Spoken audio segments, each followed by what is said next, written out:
नमस्कार, मैं हूं पूजा सिंह और आप देख रहे हैं हमारा अपना उत्तराखंड का ये खास बुलेटिन। चलिए बुलेटिन की शुरुआत करेंगे आज की कुछ खास बड़ी खबरों के साथ। तो वहीं देहरादून से खबर सामने आ रही है, जहां धामी कैबिनेट की हुई अहम बैठक पुनर्निर्माण को लेकर हुई कैबिनेट बैठक। कैबिनेट में 6 प्रस्तावों को मिली मंजूरी। वहीं ट्रैफिक से पर्वतीय जिलों के पशुपालकों तक राहत। वहीं महानिदेशक सूचना बलशंकर तिवारी ने दी है जानकारी। तो वहीं आपको बता दें, वंशीधर तिवारी ने ये जानकारी जो है दी है। साथ ही आपको बताते चले, देहरादून सचिवालय में धामी कैबिनेट की अहम बैठक, जहां 6 प्रस्तावों पर मुहर लगी है। साथ ही देहरादून ट्रैफिक से लेकर पर्वतीय जिलों तक पशुपालकों तक राहत जो है पहुंचाई जा रही है। तो वहीं आपको बताते चले, महानिदेशक सूचना वंशीधर तिवारी ने ये जानकारी दी है। तो वहीं आपको बताते चले, धामी कैबिनेट की अहम बैठक, जहां कई बड़े फैसलों पर बात चर्चा हुई। साथ ही आपको बताते चले, ट्रैफिक से पर्वतीय जिलों के पशुपालकों तक राहत जो है इस बैठक में ली गई है चर्चा कर। वहीं आपको बताते चले, देहरादून सचिवालय में धामी कैबिनेट की अहम बैठक, जहां 6 प्रस्तावों पर लगी मुहर।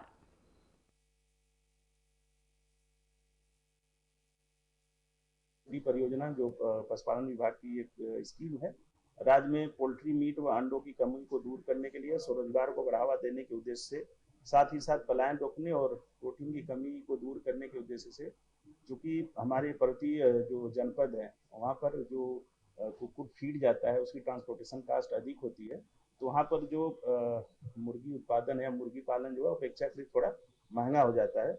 उसको सब्सिडाइज करने की जो योजना है उसको माननीय मंत्रिमंडल ने स्वीकृति दी है। और 3,000 तक की अगर कोई मुर्गी का पालन करता है तो जो चारा उसके लिए जो फीड खरीदेगा उस पर 10 रुपए की सब्सिडी प्रति किलो मिलेगी।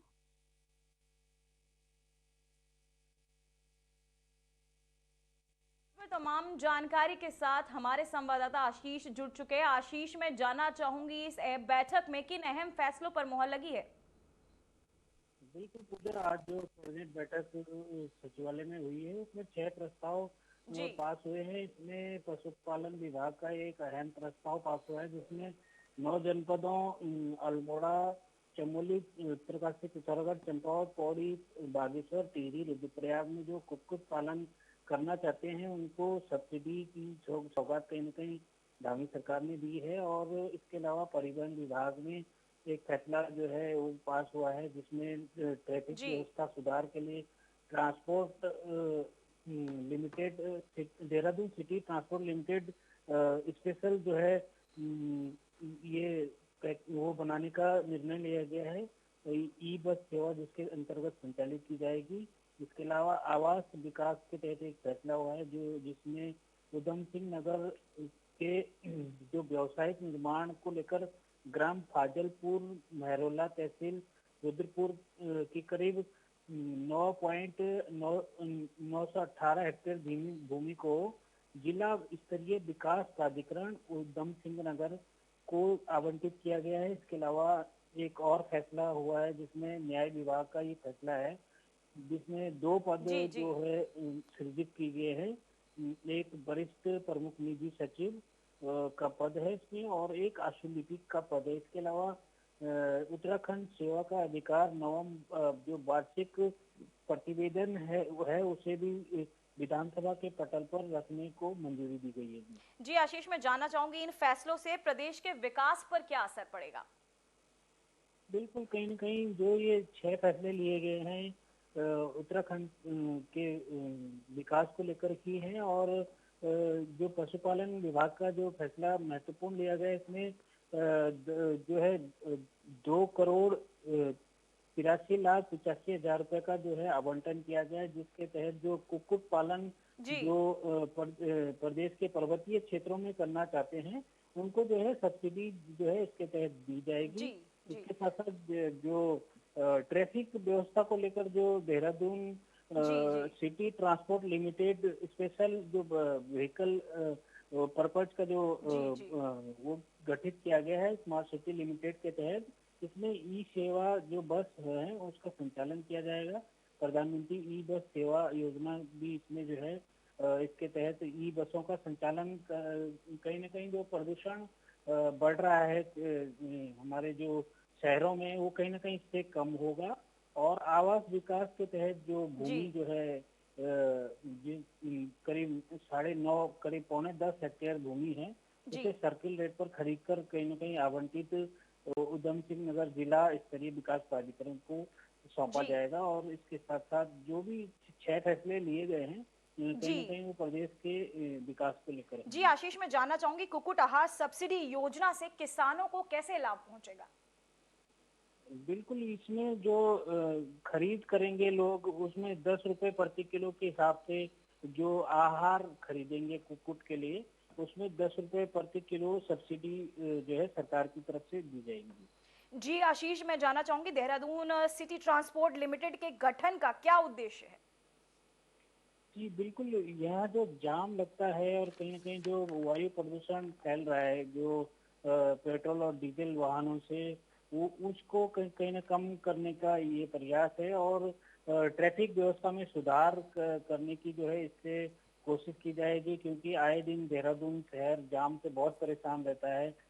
ऐसे में ये जो देहरादून सिटी ट्रांसपोर्ट लिमिटेड का जो गठन का प्रस्ताव है, ये कहीं ना कहीं इसमें मील का पत्थर साबित होगा, ताकि जो जी बहुत बहुत धन्यवाद आशीष आपकी तमाम जानकारी के लिए।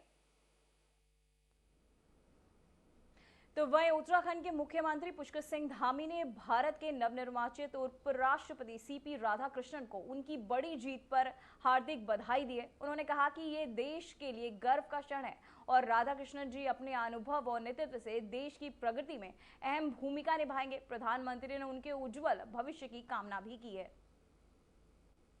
माननीय सीपी राधाकृष्णन जी को भारत के 15वें उपराष्ट्रपति बनने पर हृदय से बधाई एवं शुभकामनाएं। हमें विश्वास है कि आपके अनुभव से, आपके समर्पण से और नेतृत्व से लोकतंत्र और भी मजबूत होगा तथा राष्ट्र निरंतर प्रगति के पथ पर अग्रसर होगा। आदरणीय प्रधानमंत्री श्री नरेंद्र मोदी जी के नेतृत्व में यह एनडीए गठबंधन की मजबूत जीत है।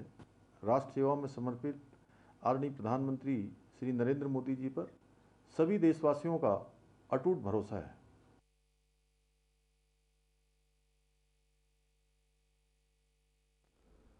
तो वहीं मुख्यमंत्री पुष्कर सिंह धामी ने महान स्वतंत्रता संग्राम सेनानी, प्रखर वक्ता, समाज सुधारक और भारत रत्न पंडित गोविंद बल्लभ पंत की जयंती के अवसर पर उनके चित्र पर श्रद्धा सुमन अर्पित कर उनको याद किया।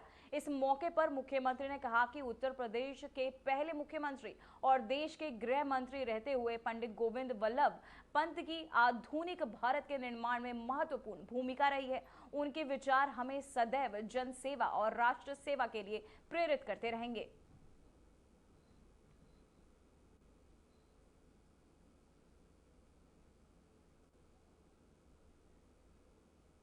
तो वहीं भारत के पड़ोसी मुल्क नेपाल में हिंसक प्रदर्शन के बाद हालात बिगड़ चुके हैं। प्रधानमंत्री केपी शर्मा ओली समेत उनके कई मंत्रियों को भी अपने पद से इस्तीफा देना पड़ा है। वहीं फिलहाल पड़ोसी देश नेपाल के राजनीतिक हालात ठीक नहीं चल रहे हैं, जिसे देखते हुए मुख्यमंत्री पुष्कर सिंह धामी ने नेपाल से लगी सीमाओं की सुरक्षा को लेकर समीक्षा बैठक की है, जिसमें उन्होंने कई अहम दिशा निर्देश भी दिए हैं। मुख्यमंत्री पुष्कर सिंह धामी ने नेपाल से उत्पन्न राजनीतिक हालातों को देखते हुए सीमांत जनपदों में जिला प्रशासन, एसएसबी और पुलिस प्रशासन के अधिकारियों के साथ वर्चुअल बैठक भी की है।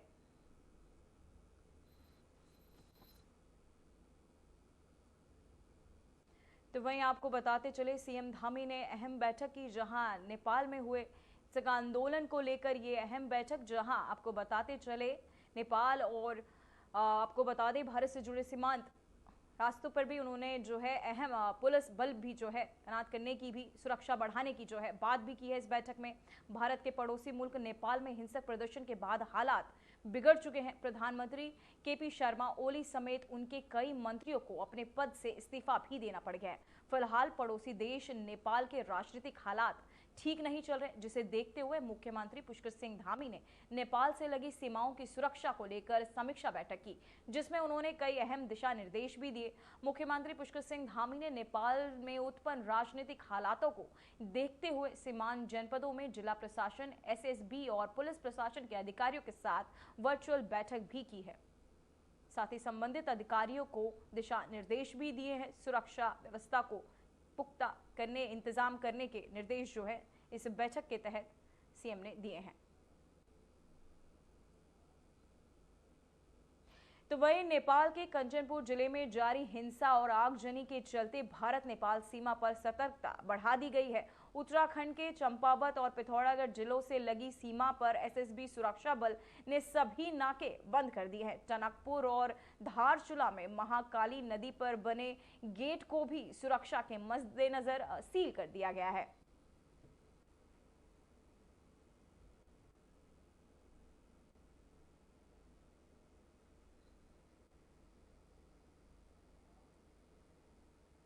तो वहीं देहरादून से खबर सामने आ रही है जहां पीएम मोदी के दौरे की तैयारियां तेज। 11 सितंबर को उत्तराखंड आएंगे पीएम मोदी। उत्तरकाशी और चमोली जाएंगे प्रधानमंत्री। साथ ही प्रभावित क्षेत्रों का हवाई सर्वेक्षण भी करेंगे पीएम। वहीं हवाई सर्वेक्षण के बाद करेंगे अहम बैठक। सीएम धामी समेत अधिकारियों के साथ ये अहम बैठक होनी है पीएम की। तो वहीं आपको बताते चले सारी तैयारियां जो है पीएम के दौरे को लेकर हो चुकी है। वहीं आपदा से नुकसान का जायजा लेने 11 सितंबर को उत्तराखंड आएंगे पीएम।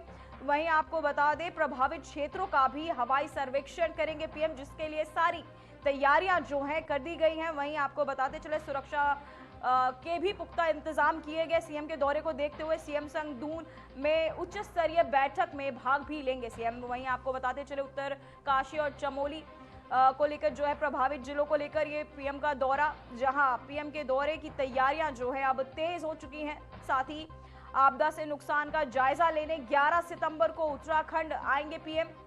वहीं आपको बता दें प्रभावित क्षेत्रों का हवाई सर्वेक्षण भी पीएम करेंगे। साथ ही सीएम संग दून में उच्च स्तरीय बैठक भी करेंगे। वहीं आपको बताते चले सीएम धामी समेत अधिकारियों के साथ पीएम की अहम बैठक होनी है जहां 11 सितंबर को उत्तराखंड आएंगे पीएम मोदी।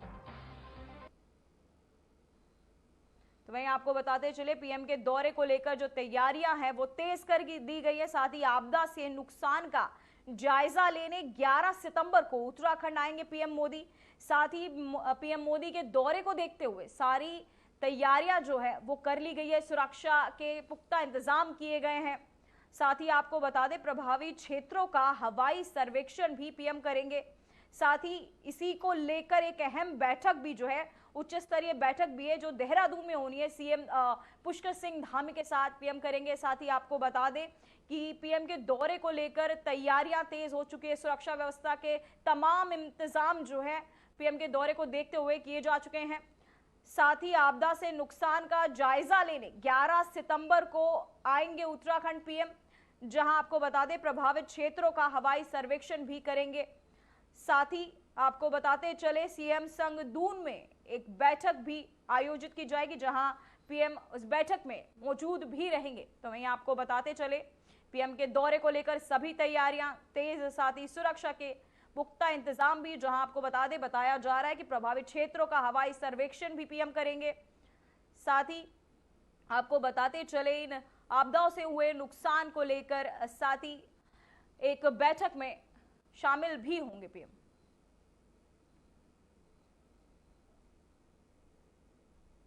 तो वहीं उत्तराखंड कांग्रेस के प्रधानमंत्री से राज्य के लिए 20,000 करोड़ के विशेष राहत पैकेज की मांग की है।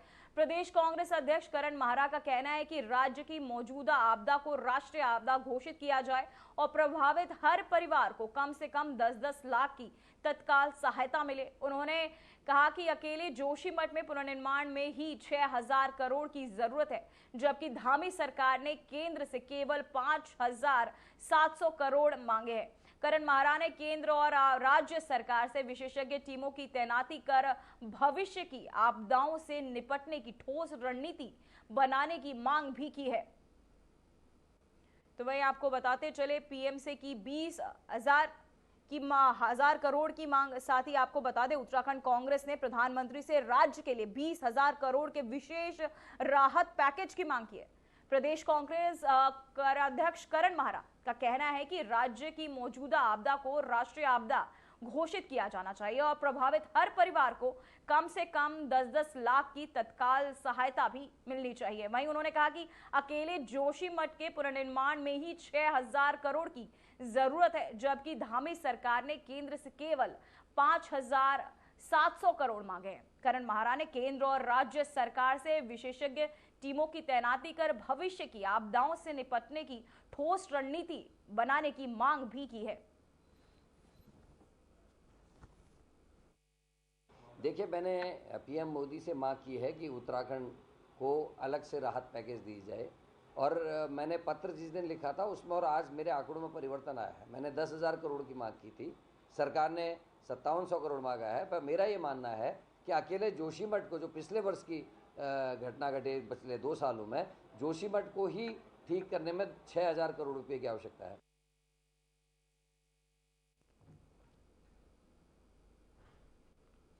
तो वहीं पौड़ी जिले की 11 साल की कराटे खिलाड़ी वंशिका शर्मा ने जापान के चिबा शहर में हुई 8वीं कराटे डो ग्लोबल चैंपियनशिप में रजत पदक जीतकर आपको बता दें उत्तराखंड और देश का नाम भी रोशन किया है। 40 किलोग्राम भार वर्ग की कुमिते शैली में उन्होंने जापान, हंगरी और इंग्लैंड की खिलाड़ियों को हराकर फाइनल में अपनी जगह बनाई है। फाइनल में दक्षिण अफ्रीका की खिलाड़ी के से हारकर वे दूसरे स्थान पर रही। वंशिका पहले ही अंतर्राष्ट्रीय स्तर पर 14 पदक जीत चुकी हैं।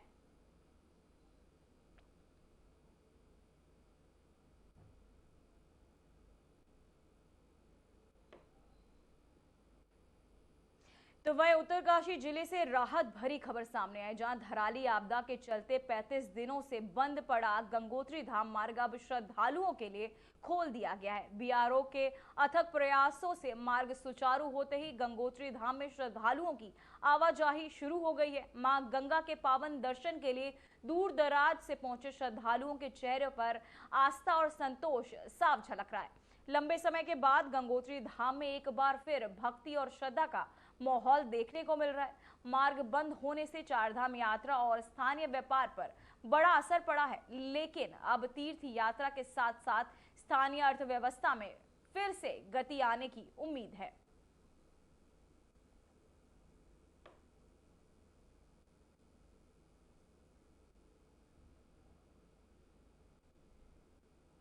तो वहीं उत्तरकाशी के गंगोत्री राष्ट्रीय राजमार्ग नालूपानी क्षेत्र में पहाड़ से बड़े बोल्डर गिरने के कारण मार्ग बंद हो गया। इससे गंगोत्री धाम आने जाने वाले वाहनों की आवाजाही प्रभावित हुई है। बीआरओ टीम ने मौके पर पहुंचकर बोल्डर हटाने का कार्य शुरू किया है। प्रशासन ने यात्रियों से सुरक्षा का ध्यान रखने की अपील भी की है।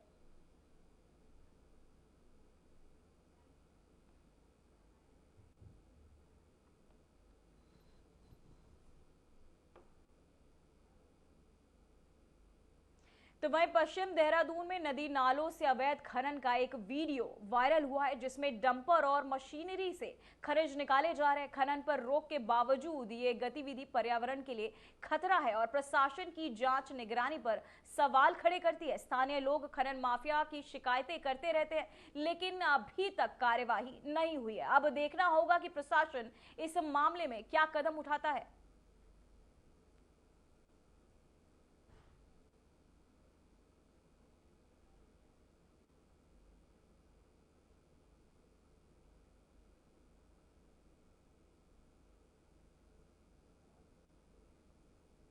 तो वहीं रुड़की से खंजरपुर क्षेत्र में बड़ी खबर जो है रुड़की से आ रही है, जहां आपको बता दें, जहां सांपों के जहर से अवैध कारोबार की शिकायत पर कार्यवाही करते हुए वन विभाग की टीम ने गोदाम में छापा मारा है और जहरीले सांपों को बरामद किया है, जिनसे आपको बता दें जिसमें कोबरा और रसैल वाइपर शामिल है। वहीं मौके पर गोदाम मालिक फरार हो गया।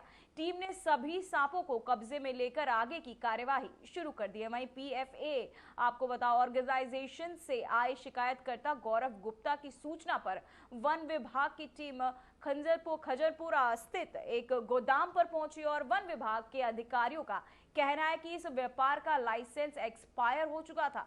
वहीं वाइल्ड लाइफ एक्ट के तहत कड़ी कार्यवाही की जाएगी। वहीं मौके पर गोदाम मालिक नहीं मिला। कि हमें मुखबिर खास से सूचना मिली थी कि ये नितिन कुमार नाम का एक व्यक्ति है जो बड़े पैमाने पर सांप के जहर की और सांपों की तस्करी करता है। और जितना भी ये सांप का जो जहर है वो जितने भी तस्कर हैं जो रेप पार्टी ऑर्गेनाइज कराते हैं, जैसे आपको पता होगा पिछले दिनों हमने एलविश यादव को पकड़ा था सांप के जहर के साथ।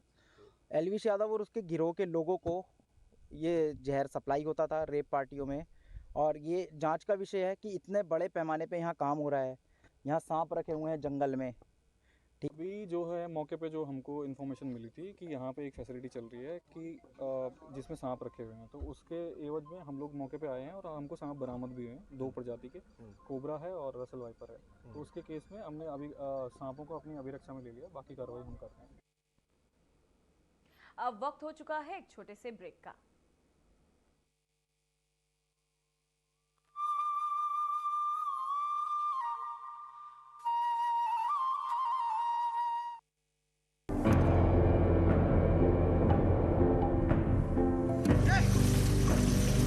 कभी पानी की कमी से सूखते उत्तराखंड के इन खेतों में अब लहलहा रही हैं फसलें। राज्य में सिंचाई की आधुनिक तकनीकी ने खोल दिए हैं किसानों के तरक्की के द्वार। इन सीढ़ीदार खेतों में प्राकृतिक स्रोतों के जरिए पानी पहुंचाना हमेशा चुनौतीपूर्ण रहा है, लेकिन उत्तराखंड सरकार की पहल से सोलर पंप लिफ्ट सिंचाई योजना निर्माण के जरिए पानी को खेतों तक पहुंचाना हो गया है बेहद आसान।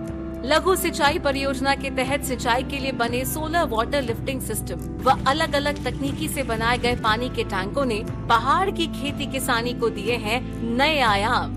सिंचाई होने से किसान बंजर पड़े खेतों पर नकदी फसलें उगाकर कर रहे हैं लाखों की कमाई। सौर ऊर्जा से चलने वाले पंपिंग सिस्टम से किसानों की बिजली पर निर्भरता भी हो गई है खत्म। सरकार का किसानों की आय दोगुना करने का संकल्प हो रहा है पूरा। हमारे गांव में सोलर लिफ्टिंग पंपिंग योजना शुरू की गई, जहां पर हमारे समस्त गांववासी पुरानी खेती झंगोरा मंडवा और गेहूं मक्की उस पे निर्भर थे।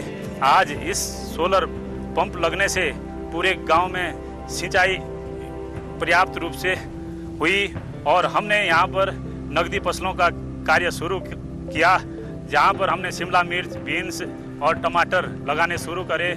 जिन खेतों पे कुछ नहीं होता था, आज वहाँ पर नकदी फसलें बहुत अच्छी हो रही है और बहुत अच्छा दाम कमाया, पूरे गांव वालों को बहुत बड़ा फायदा मिला। अब तक सोलर पंप सिस्टम के तहत राज्य भर में 497 जियो और आरसीसी टैंकों का किया गया है निर्माण। स्थानीय संसाधनों के सतत प्रबंधन से उत्पादकता और ग्रामीण समुदाय की आय में वृद्धि करने के लिए प्रतिबद्ध है उत्तराखंड सरकार। सौर ऊर्जा से समृद्ध किसान, समृद्ध प्रदेश।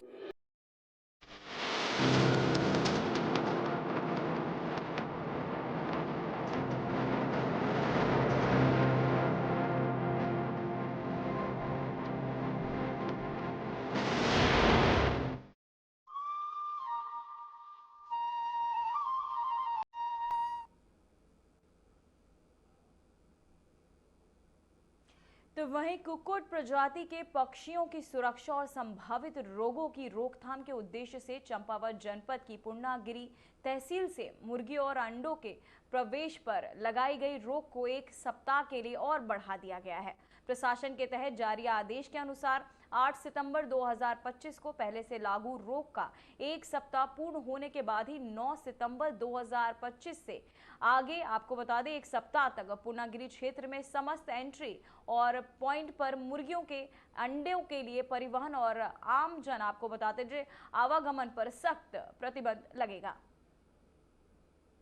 तो वहीं रुक करते अगली खबर का, जहां उत्तराखंड के मौसम को लेकर नई अपडेट जारी हुई है, जिसमें आने वाले दिनों के लिए प्रदेश भर के लिए राहत भरी खबर है, जिसमें आने वाले कुछ दिनों में मॉनसून का प्रभाव उत्तराखंड में कम रहेगा, जिसको लेकर देहरादून मौसम विज्ञान केंद्र के निदेशक डॉक्टर CS तोमर ने बताया कि मॉनसून का प्रभाव कुछ दिनों में कम रहेगा। हालांकि कुछ जिलों में भारी बारिश देखने को मिल सकती है। साथ ही 11 सितंबर तक मॉनसून की तीव्रता कम रहेगी, जबकि 12 से 14 सितंबर के बीच फिर बढ़ेगी।